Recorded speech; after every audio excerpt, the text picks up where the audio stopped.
you, Alistair Brownlee.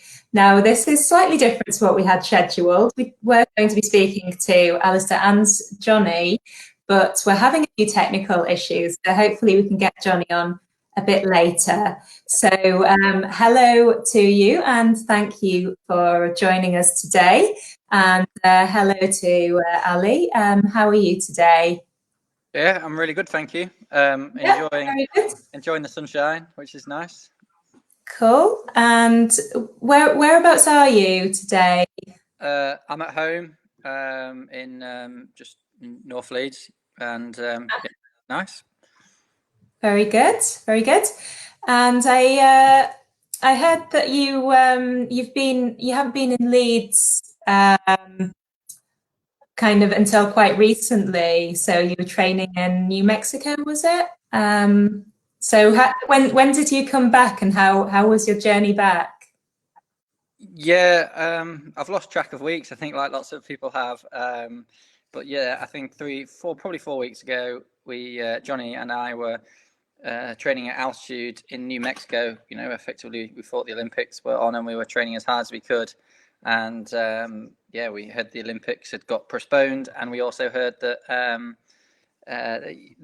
the advice from the government was saying get home while you still can. So we got home as quick as we can, and then obviously the kind of it's been a bit different the last 4 weeks in terms of training, a bit more relaxed. Yeah, super.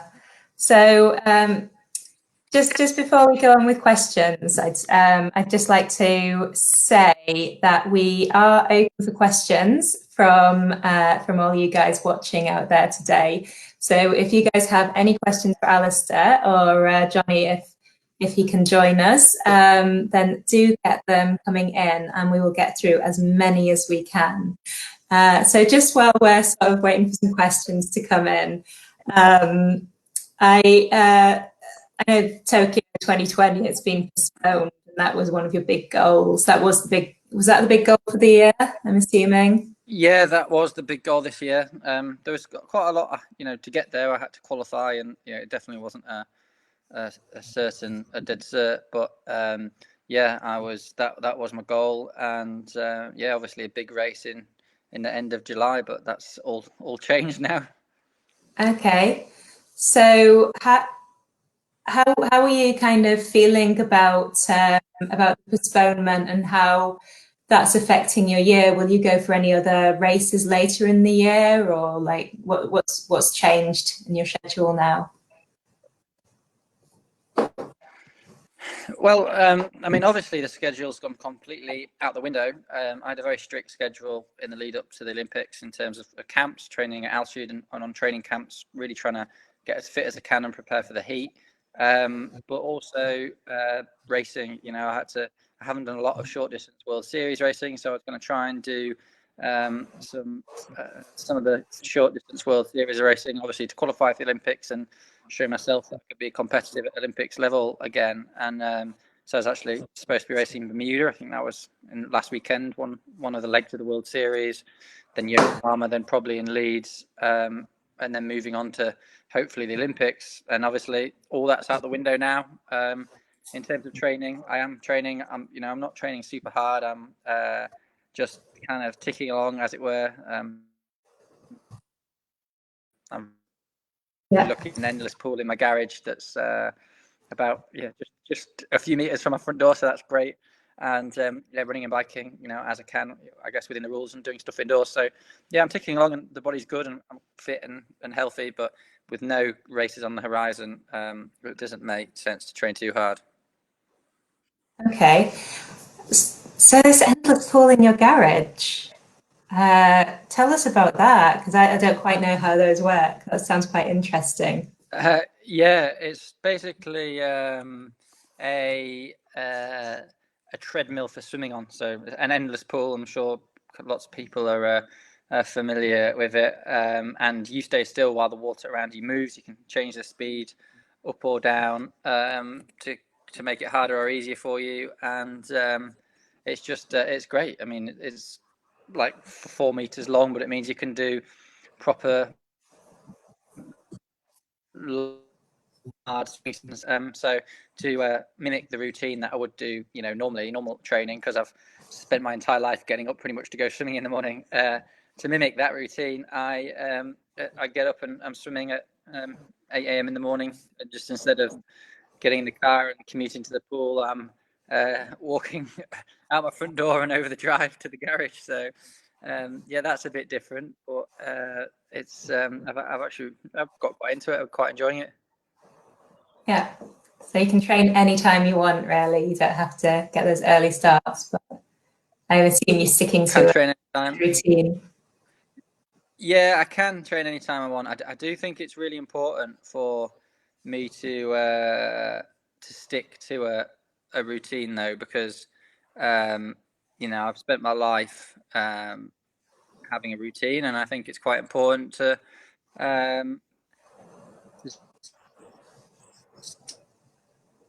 doing that. So yeah, I am sticking to that routine, where I can, just because it gives you a bit of structure. Mm-hmm. Okay, I can see that Jonny is waiting to join the podcast, so we're going to try one more time to see if we can hear him. The problem is that we might not be able to hear him, so I'm going to try it and see. Cool. Wish me luck. Okay, here he is.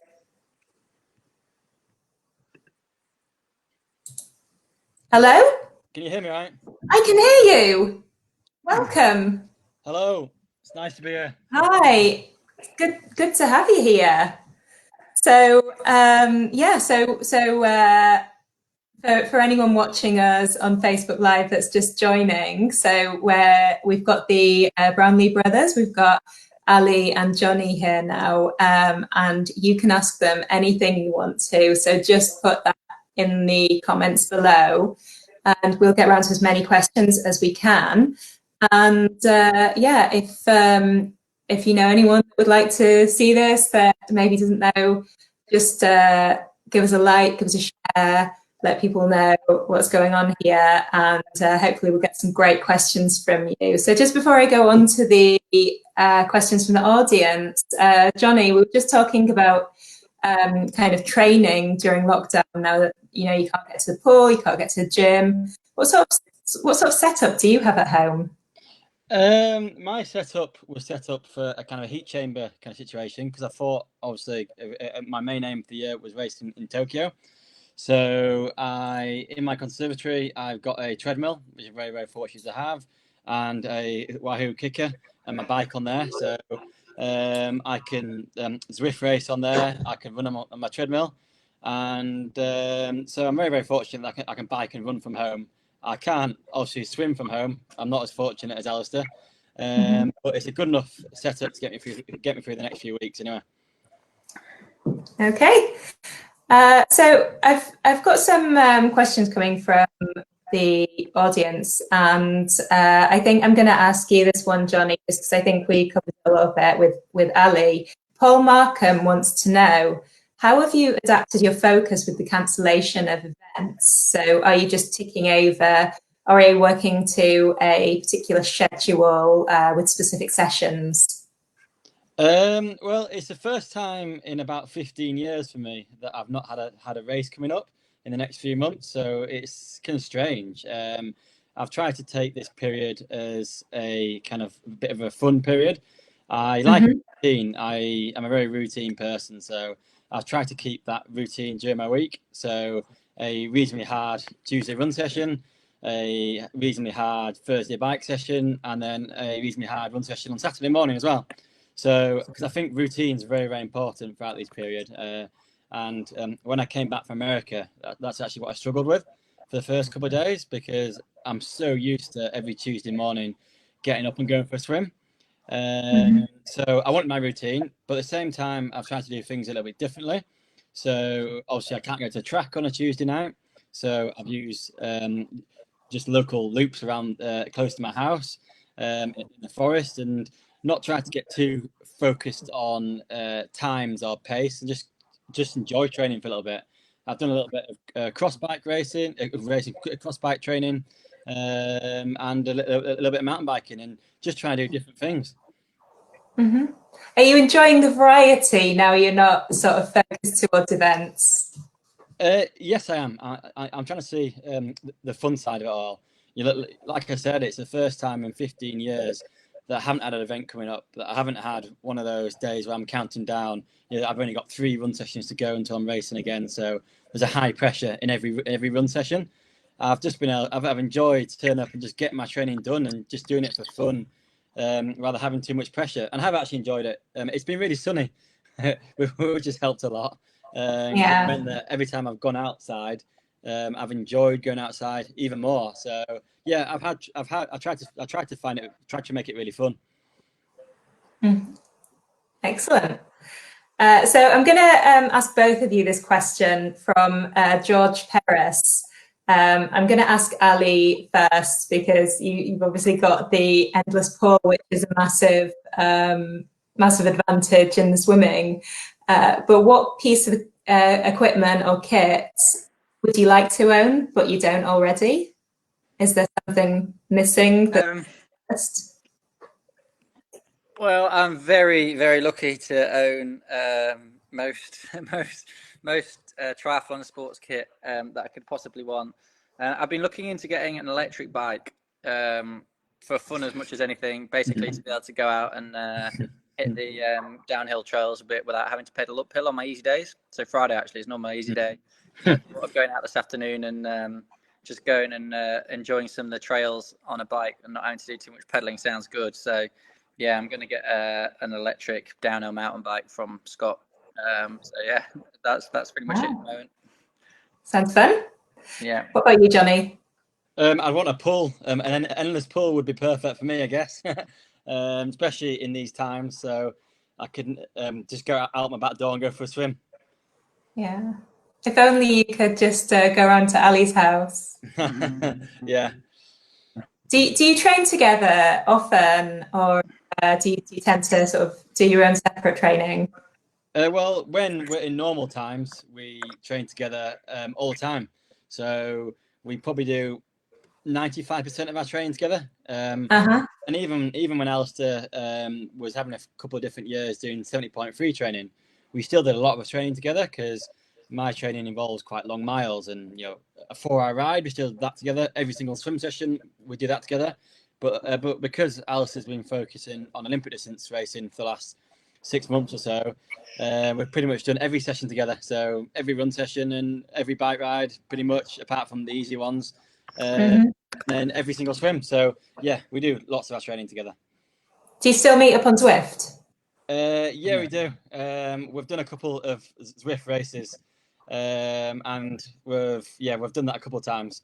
We get very competitive on Zwift though. So Joe Can has asked me who's got the higher FTP out of the both of you.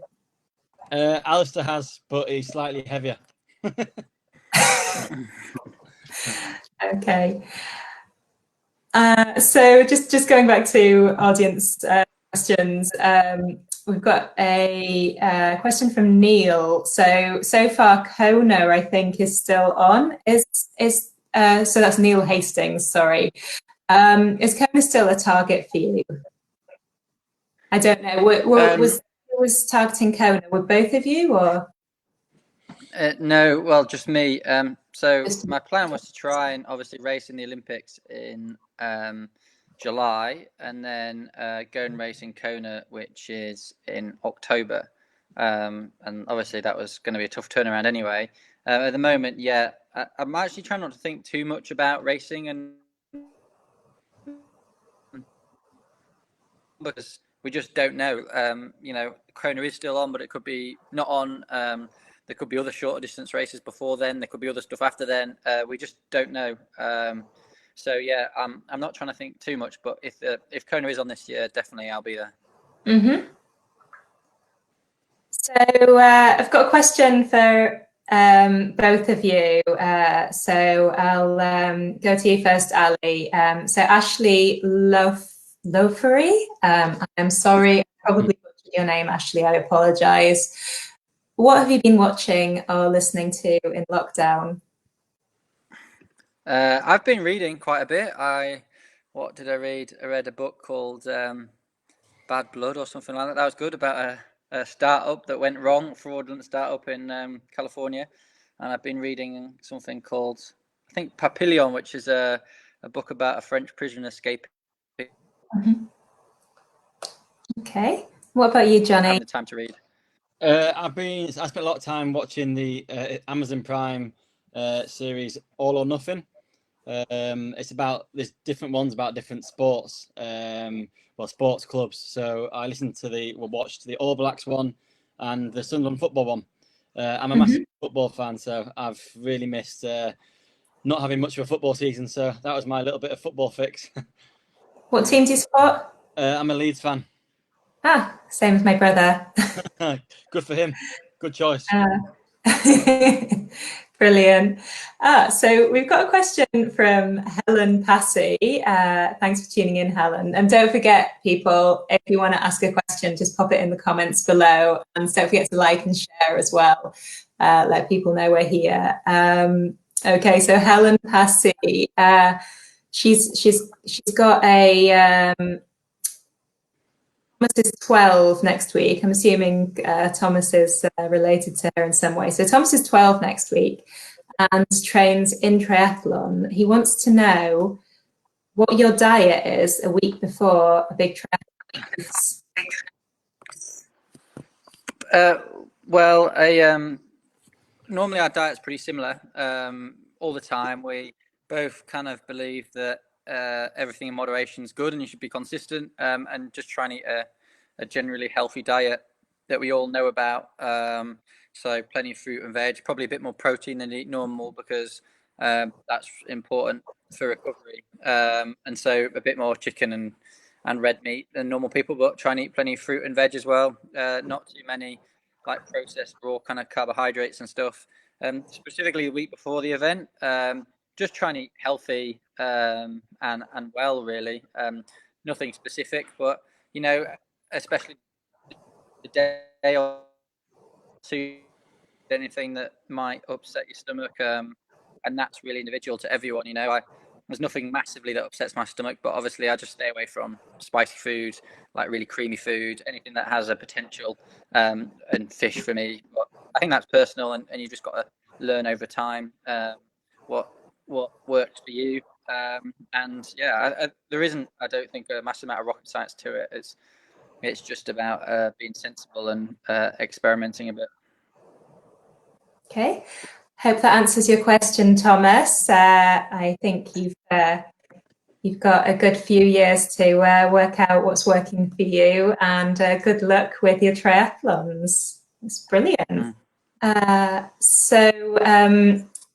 Another question about food. People love to know about food. From Simon Hux. He wants to know, with the Olympics being postponed, and with you two obviously being Northerners, are you allowed the occasional pie, chips and gravy? Yeah, of course we're allowed the occasional pie, chips and gravy. It's one of the benefits of getting 35 hours of training done a week, is that you can eat lots of food. So yeah, we do eat healthily, obviously lots of time, eat lots of fruit and veg and lots of dairy products to keep your bones strong, and but you are also allowed to treat yourself occasionally, and especially now in that I'm probably not going to race for a couple of months, so it's definitely time now to treat yourself with some nice food. Not too much, obviously, but I'm a big fan of, if you train hard, you can treat yourself. Very good. Hannah Robertson has written to us. She's written this on behalf of Amelia, who's only 9 years old, but I think she's a fan. She's from York. She loves triathlon. Oh, well, thank you, Amelia. Yeah, so she's met you both sometime, and she's just wanting to know about your feelings on the Olympics being postponed. And I think we answered this with Ali. Jonny, what's your feelings about the postponement of the Olympics? By the time it came around, I kind of expected it a little bit, but I was a bit disappointed at first, and then I thought of it as a positive thing for me, Obviously, my results over the last couple of years haven't been amazing, and I've finally got to a stage with my body where I can train, fully, and I've got no injuries, and hopefully that means that for next year I can turn up on the start line really fit and stronger than this year would have been. So I'm trying to think it as a positive thing for me, definitely. Mm-hmm. Great stuff. I hope that answers your question, Amelia. And don't forget, guys, keep your questions coming in the comments below. We'll try to get through as many as we can. Another one from Neil Rowland Hall. So I'll ask this to you, Ali. So my coach is advising Zone 2 training until races start again. Would you agree? I presume by zone 2 they're referring to kind of effort levels, which is an aerobic effort level. So I presume the coach is saying, yeah, just chill out and do aerobic training, don't do anything hard. It's kind of hard to answer that question, but I do think it's important to train at a level that you think you can train at for 6 months or more in case there isn't any racing in all that time, because that's possible. So don't do loads of training this week and feel sorry for yourself and unmotivated next week. I think, and I think that's really important. I don't think you need to just do aerobic training. I think a mixture of different levels is good, but you just don't need to train at 100%. So, in your week, there's no harm in putting a bit of hard stuff in there to keep the body moving. For me, for example, I think it is quite important to consistently do a little bit of hard running, so the body's consistently like used to a certain amount of exercise and kind of load going through it. So I think that's important, but obviously it's individual to different people. Okay, thanks. So I hope that helps you, Neil, with your training, and good luck with everything. We've got Chris Panther. Hi there, Chris. So Jonny, I'm going to ask this one to you. So what's your best stretch for glutes and hip flexors? He has piriformis issues. I'm sorry, I'm not an expert, but are you able to help? Yeah, well, the piriformis is something actually that I get quite tight, and I'm actually about to phone my physio after this call to get a stretch. But as far as glute stretches goes, can I demonstrate? You can, yeah. If you can move your camera, we'd love to see. That's the best way to do it, rather than to I guess. I'll put my camera on the floor. Oh, this is an added bonus. This is a very good glute stretch. So across here, keep your posture high and stretching down the side here. It's very difficult to tell if your piriformis is tight or your glute is tight. But basically, that's a bit of tightness in the bum. Physio talk for you there. Yeah. So hold this stretch. That's a real good one for the glute. Another one for the glute is also if you get a hard massage ball and then just massage the glute yourself. So obviously we can't see physios at the moment because we're on lockdown. So if you put a ball under your bum and roll around on it and find the tight spot and hold it there for 10 seconds or so, I think that's really, really good.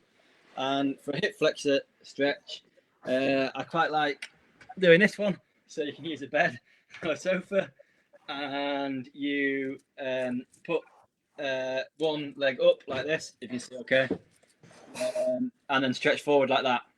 Get in front of your hip flexor. So hopefully you can see that all right from that angle. So like on there, stretch forward, and you can make it harder by putting your arm up and twist aside. And there we go. But like I said, I'm talking to a physio in about an hour's time on a video call, and I might have some more then. Might come back to you then. But hopefully that helps. Okay, give them a go, Chris. Let us know how it goes as well. I hope it helps. Emily Schofield. We'll move on to Emily Schofield. Hello, Emily. I'm going to ask both of you actually. So, Ali, what sort of strength work do you do? I've just done a gym session this morning. Normally I do 2 kind of gym sessions a week. Probably half of it, to be honest, or more than half is just basic kind of stretching and mobility stuff. So I guess some kind of yoga kind of moves, but yeah, just stretching, getting the hips moving, and the spine and stuff. That's important for us. We often get quite stiff from all the training we do. So that, and then the other half of it, yeah, some tough deep stretching, like some of the stuff like Jonny was just showing us there. A bit of strength work around my calves, Achilles, hamstrings, really. Well, pretty much all body weight and nothing too heavy. I'm not really trying to get strong. I'm just trying to keep the body healthy and in good shape. Mm-hmm. What about you, Jonny? Is it pretty similar for you? Yeah, I actually did my gym session this morning as well. I do a Monday and a Friday gym session. And my is again flexibility at start, a bit of kind of yoga stuff, and then today I did a couple of single leg squats, a bit of Elecnas for the core work, some hamstring holds, because I basically, for me, if I can keep flexible and keep my glutes strong, it stops a lot of injuries for me. So a lot of our strength conditioning is about injury prevention rather than getting necessarily too much stronger. I don't have to do too much shoulder work because I've swum from being a very young guy, so I don't, touch wood, get many shoulder injuries. So it's mainly focusing on glutes, hip flexors, and quads for me. Mm-hmm. So keep those questions coming in, people, because we will get around to as many as we can, but we've had some great questions so far. So thank you all for tuning in and getting those questions in. Don't forget to like and share. So we are going to move on to a bit of a personal question from James Allworth. So he wants to know, Ali, I'll ask you first. What was your 5K PB at 14 years old? I don't know if you remember that. Do you know? Slower than mine. Yeah, I don't know, to be honest. I guess maybe 15:30 or something like that. What about you, Jonny? I don't think I ran 15:30 at 14. I'm going to say 16 minutes. We didn't often actually do too much kind of measured distance stuff until we got quite a lot older. We used to run a lot more cross-country races and that kind of racing. So you're racing people rather than for a time. Just because that's the way we came into it. We came into it because our school ran cross-country races. So every weekend we'll be doing one of them races rather than a time trial. But say 16 minutes. Anything under 16 is very good running. Great. Thanks for sharing that. So Abigail Barnett. So I'm going to ask you this, Jonny, just because this is probably something that you can help with. Is there anything that could help with swimming training or preparation while she can't access the pool during lockdown? Yeah, well, I've seen loads of people who are doing these fabulous things of filling up paddling pools and tying a cord to their feet and then using it as a way of swimming basically without moving. And if you can do that, absolutely great. If you can't do that, I think I've got 2 messages for you. And that's firstly, it's good to have a break sometimes away if you can, to let the head kind of rest for a little bit, but not too long out of swimming, because the longer you take out of swimming, the harder it is to get back. A lot of people say that if you take a week out of swimming, it takes you 2 weeks to get back to where you were.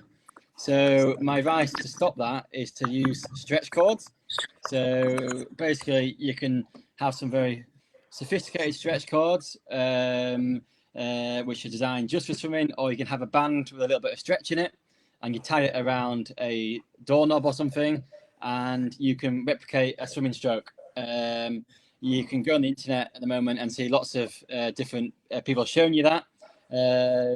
But at least if you do that, you keep your shoulders quite strong, and it means you keep some kind of feel for a stroke. And hopefully that means when you start swimming again, you'll pick it up quite quickly. Mm-hmm. Okay, so I hope that helps you with that. And if you have any more questions coming in, don't forget to put them in the comments. We I'm probably going to go for another 15 minutes. So do try and keep those questions coming in. So I'm going to move swiftly on to Emily Charles. She wants to know if you've got any tips when you're not feeling 100% during a race. So I'll go to Ali first. I mean, has there been, like, I'm assuming there's been races where you haven't felt 100% during the race and you've needed to carry on? Yeah, definitely. I think that's one of the things with endurance sport. You know, you're never going to have you rarely have the perfect day, to be honest. So sometimes, you're just trying to do your best you can on the day, or a lot of the time. I've had some of my private, I guess, on races that I know I was having a bad day and still managed to get a good result. And I think it's just important that you realise that's part of it, and you try and motivate yourself around. Literally, I've motivated myself around corner to corner, just thinking, literally, get to the next corner, get to that corner, get to the next corner, get to the next water station, and getting myself around the race like that. But yeah, it's not fun, and you've just got to, sometimes it's a bit of a test to get around those tough days. Yeah, just break it up, take it one section at a time then. Mm-hmm. What about you, Yeah, Jonny? absolutely. Do you have any hints and tips? Yeah, well, my answer is very similar to Alistair. Obviously, break it down into small sections, and don't overthink it. Sometimes in a race, you are feeling awful, and you think the guy next to you looks amazing and invincible, and tell yourself that that's probably not the case. And you are going to go through ups and downs in races. It's part of racing. I've probably only had 5 races in my entire career when I felt amazing from start to finish. So you are going to have those bad times. So instead of thinking that that's bad, think it's normal. Mm-hmm. And Ray McLaughlin, I'm useless with pronunciation. People will know this, anyone that knows me. Ray McLaughlin, I'm sorry I've not pronounced that right. What are your top tips for keeping positive during lockdown, Ali? I think have a strategy that that you're happy to do every week, and if that's every week for 6 months, that's okay. I think habit and forming a routine are really important, and that's what I've been using the pool and swimming to do. Get up, make sure I'm swimming at 8 o'clock. I'm swimming for an hour, and I think that's really important for me and most people as well. But obviously, if you can't swim, or most people can't, you get up right at 8 o'clock or 7:30. I'm getting up and I'm going for a run, or I'm doing a gym session, or jumping on the bike on Zwift to do some cycling or whatever. I think that's really important for routine, but I also think it's really good because it just makes you feel like you've done some exercise for the rest of the day, and you're productive, and that's good. So I think that is out of all the tips I can possibly give, that's the most important one. And I think do take time to just enjoy time that you don't otherwise have to, whatever that is, read a book, spend more time on the phone talking to friends and family or whatever, all those things that we don't normally get the time to do. Maybe enjoy using the time, I guess, if you can, to do that. And I've also enjoyed having a bit of competition, my fix of competitiveness every week, doing Zwift racing, which can be frustrating at times. Yeah, it's definitely come into its own, hasn't it? It's Zwift racing. It has, yeah, it has. Okay, so just moving swiftly on with another question. I'm going to ask this to you, Jonny, just because we kind of touched on it in another question. We've got loads of young triathletes watching out there, which is brilliant. It's great to see people getting involved from such a young age. What advice do you have for them? And that was asked by Helen Callow. My advice for all young triathletes out there is to try and keep it fun as long as you can. You do the sport because it is fun. It's supposed to be fun. So whether that is training with a good group, obviously not at the moment when this lockdown ends. So train with different people. Try and change your training occasionally to do different things. Mountain biking, cross biking, cross country running, and enjoy the sport. And yeah, that's my main tips, is keep it fun. I still enjoy most of my training that I do. Obviously, there's going to be those days where you're really, really tired and your legs are hurting and you don't want to do that hard run session, but they should be few and far between. And there's going to be those days when it's cold and wet outside and you don't fancy it. But 95% of your training should be fun and enjoyable. So keep it that way.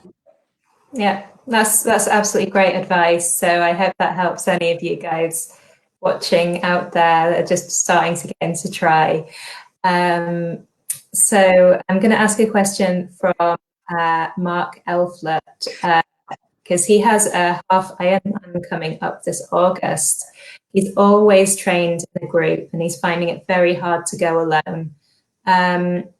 What do you do to keep motivated? I'll ask you, Ali. Yeah, well, firstly, I hope your half Ironman goes ahead in August. We're on at the moment, not knowing whether something's going to be on or not. I think, but don't think about that because it's really important that you stay motivated. I think lots of things. I think, like I talked about before, having that routine, I think, is really important. I always know when I go to bed the night before pretty much what training I'm going to do the next day, and I think that's very important, and it works well for me. I think organising stuff, obviously not meeting friends, but we have done stuff where, like, Jonny and me are doing the same route on a day effectively. We're riding 10, 20, 30 minutes apart on the same route, and it just kind of, it means you're motivating friends to do a similar amount of training, because one day I might feel a bit less motivated and the next day I might feel a bit more motivated, and so you even that out by doing that kind of thing with other people, and I think that's good as well. I think online with and if you can do it really good as well. It's great, isn't it, now that you can kind of connect up and do your training sessions online with people. So yeah, I think if that is an option for you, Mark, then that's a really good tool. Got another, don't know if this is going to be a difficult one to answer, but Katie Thompson wants to know who your sporting heroes are. So Ali, we'll go with you first. Who's your sporting heroes?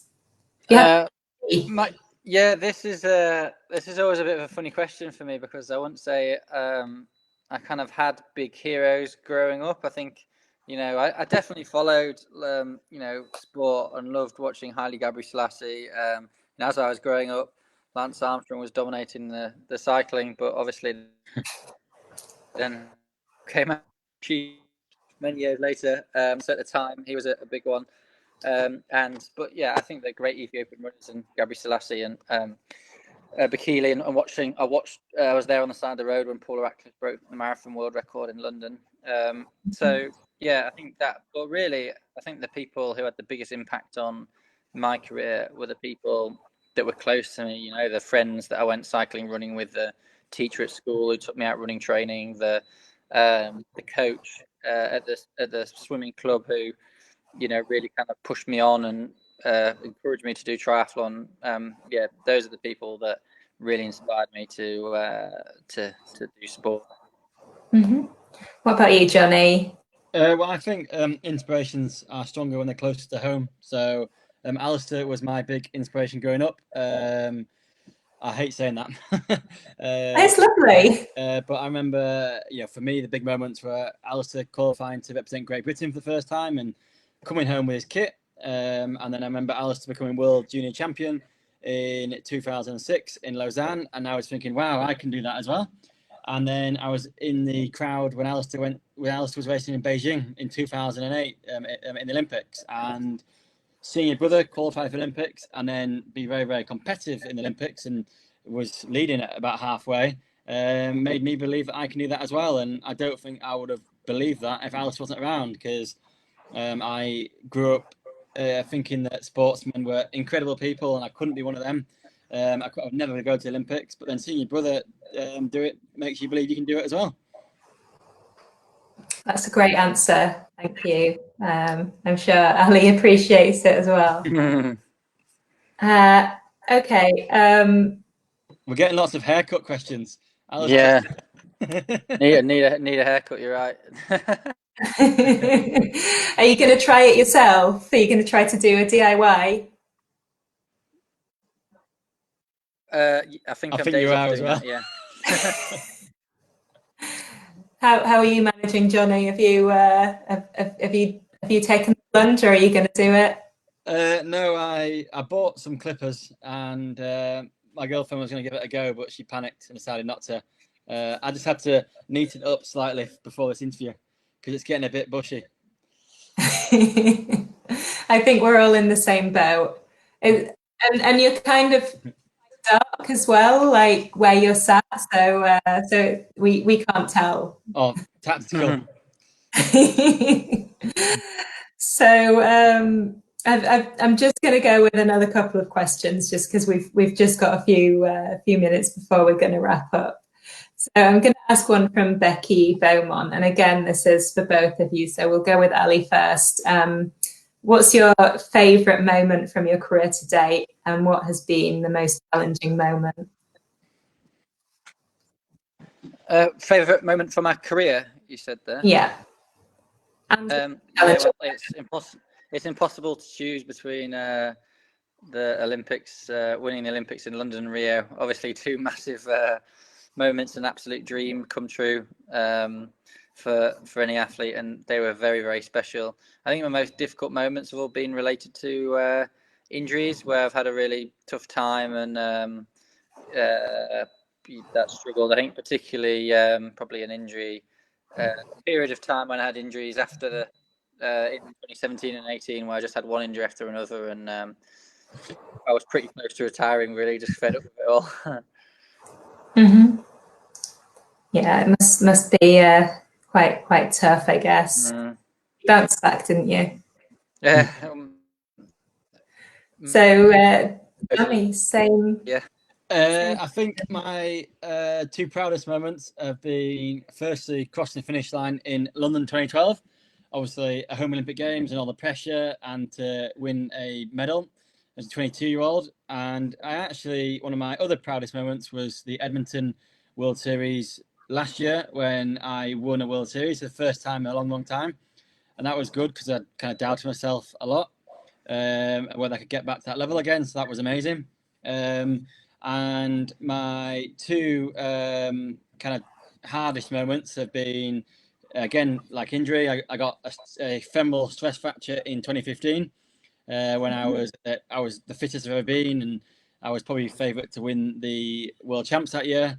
And then I got told I couldn't run for pretty much 6 months. And then also the Commonwealth Games in 2018, when I went into that race with a really sore hamstring, and basically one leg wouldn't work, and that was very, very tough because it's the first big major games when I've gone into not being 100% prepared.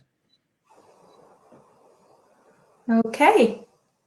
So I hope that answers your question, Becky. That was some really interesting answers, so thank you for that.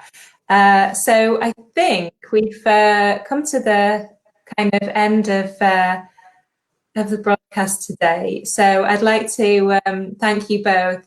It's been absolutely brilliant listening to all your stories and all your tips. And thank you, Jonny, for the stretching demo. I'm sure that was useful to a lot of people out there. So yeah, thank you as well to the audience for tuning in. It's been absolutely great, and thank you for all of your questions. Now, don't forget, we are going to be back here next week at 12, same time, same place, and we are going to be talking to Helen Jenkins, who a lot of you probably know from the world of triathlon. She's done so many amazing things, and I think it's going to be a really, really good chat, so it'd be great if you all join us here. So yeah, signing off, thank you and goodbye from me, and thank you again, Ali and Jonny. It's been brilliant. Thank you. Cheers. Thank you. Thanks a lot, Ben. Bye.